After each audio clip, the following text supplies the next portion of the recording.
Tiba-tiba terlihat kilat menyambar yang ujung bawahnya tepat di atas bangunan, lalu disusul suara petir yang sangat keras.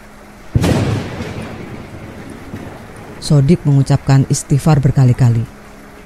Bukan cuma suara petir yang bikin dia istighfar, tapi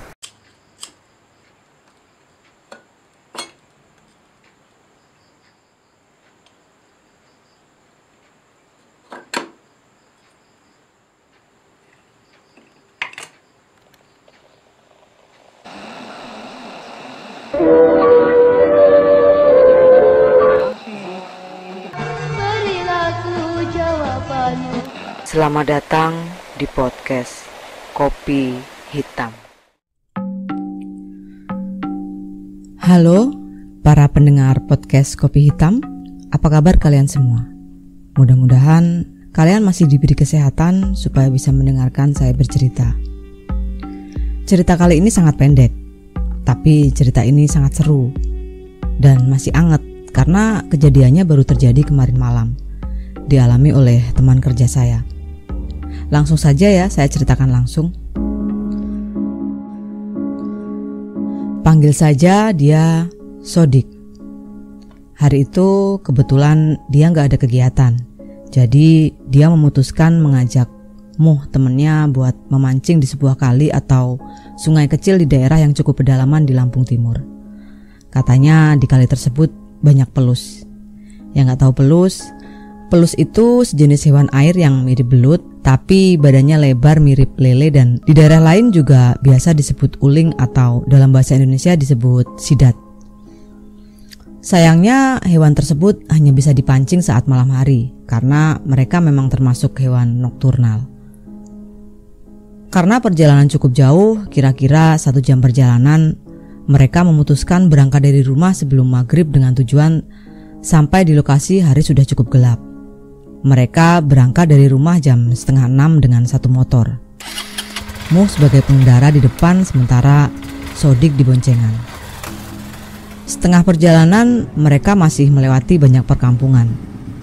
Setengah jam sisanya udah jarang ketemu rumah dan jalannya juga sulit. Mereka mulai memasuki jalan setapak. Dan itu yang bikin lama perjalanannya. Begitu memasuki waktu maghrib, mereka mulai melewati daerah rawa dan semak belukar. Ada satu tempat yang di situ terdapat satu makam yang dikeramatkan oleh masyarakat setempat. Makam tersebut cuma sendiri, jadi bukan komplek pemakaman. Tapi bangunannya bagus. Ada atap dan dinding untuk melindungi makam tersebut, mirip rumah kecil.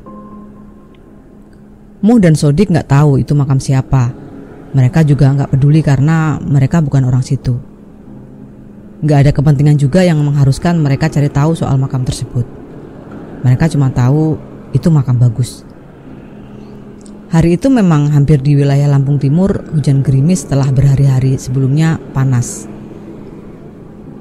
Tapi menjelang sore, langit kembali cerah. Anehnya, begitu sampai di daerah rawa-rawa tersebut, mendadak hujan deras. Lebat banget sampai menurut mereka butiran hujannya segede-gede kelereng.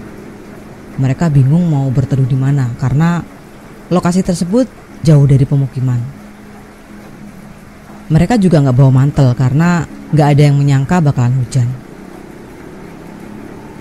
Lalu pandangan Muh yang posisinya berada di depan terarah pada sebuah rumah kecil di antara semak belukar.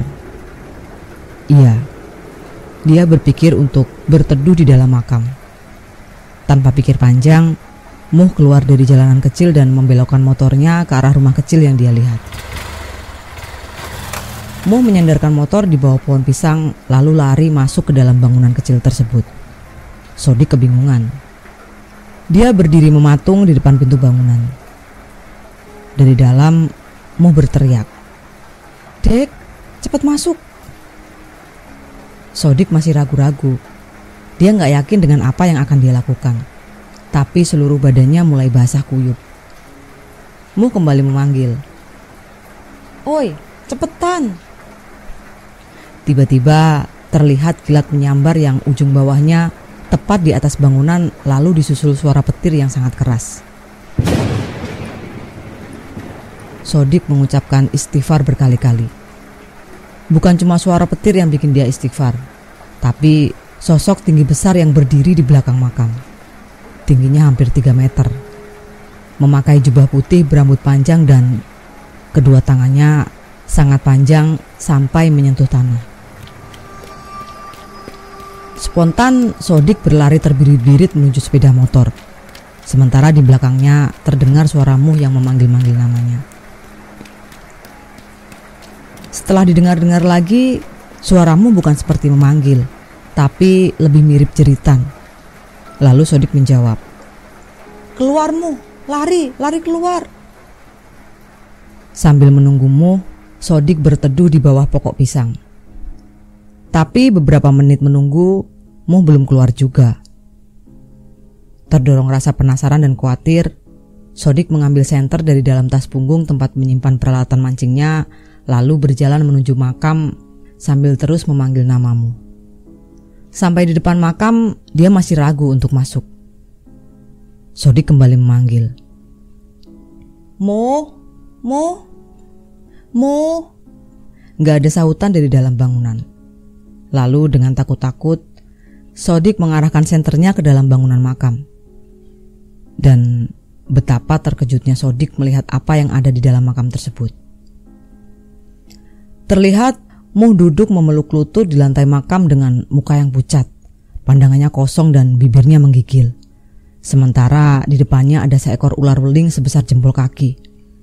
Cukup besar untuk ukuran ular weling. Sementara di atas makam utama ada sebuah piring dan gelas kaleng. Di seberang tempat Muh duduk, dipisahkan oleh gundukan makam dari semen, ada satu ekor lagi ular weling yang ukurannya lebih kecil. Sodik langsung gemetaran melihat pemandangan di dalam makam. Dan sepertinya Muh dalam kondisi syok yang sangat parah sehingga gak merespon panggilannya. Lalu Muh mengeluarkan joran pancingnya dan memakainya buat menggeser pelan-pelan ular dari hadapan Muh. Setelah ular tersebut agak menjauh, Sodik masuk dan menyeret Muh keluar dari makam. "Kamu digigit gak?" tanya Sodik sambil memeriksa kaki Muh. Muh cuma menggeleng. Lalu Sodik mengeluarkan botol minum dari dalam tas dan memberikannya ke Muh. Hujan mulai reda. Tanpa banyak bicara, Sodik mengambil alih motor dan membonceng Muh pulang. Sepanjang perjalanan, Sodik terus mengajak Muh bicara untuk meredakan syok yang dialami Muh. Sepulang dari situ, Muh demam dan Sodik belum bisa menanyai lebih lanjut soal apa yang terjadi selama dia berada di dalam makam keramat. Pendek kan?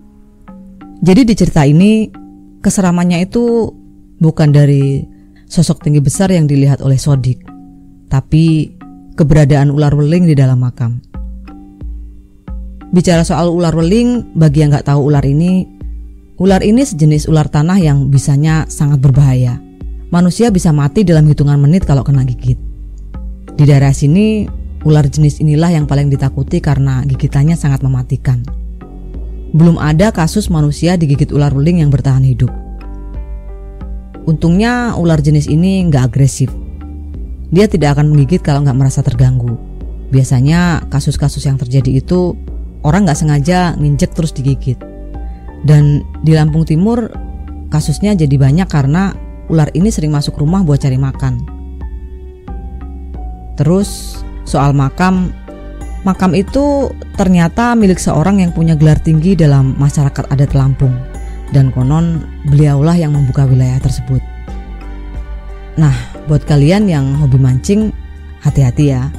Jangan sembarangan berteduh, apalagi dalam kondisi hujan atau lembab, karena ular-ular tanah bakalan keluar dalam kondisi seperti itu. Dan bagi yang udah berkeluarga, jangan lupa minta izin istri, biar mancingnya berkah. Soal diizinin atau enggak, itu urusan belakangan, yang penting izin dulu. Bagian ini lebih horor sih kayaknya. Ya udah, sekian dulu cerita kali ini. Jangan lupa subscribe, like, dan komen. Saya Sari, sampai jumpa di cerita selanjutnya.